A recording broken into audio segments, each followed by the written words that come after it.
Saúdos compañeiros dende este recinto impresionante onde se está a celebrar este festival de Eurovisión. Non vos escoito ben porque o balbordo é impresionante. Creo que estábamos falando das representantes galegas en Eurovisión.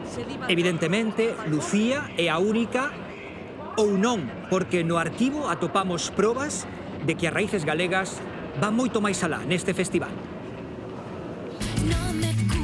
Oficialmente só unha galega representou a España en Eurovisión.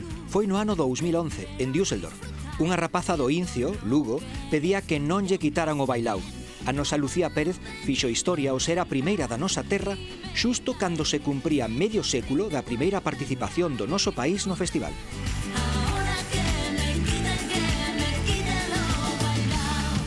Pero as raíces galegas están presentes neste encontro musical dende moito antes.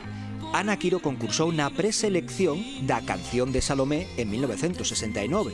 Precisamente a nosa añorada Ana interpretou Vivo Cantando, que sería o tema elixido. A amizade entre ambas xa viña de antes, e iso uniu unas máis. El año anterior había ganado también España, y entonces era difícil repetir. Sí. Pero non imposible, Salomé gañou. Por certo, Quiro tivo máis relación co festival. Compartiu unha xira con Conchita Bautista, coa que nos estrenamos en 1961. E o seu primeiro xefe foi José Guardiola, candidato en 1963. Todo lo llena tu ausencia.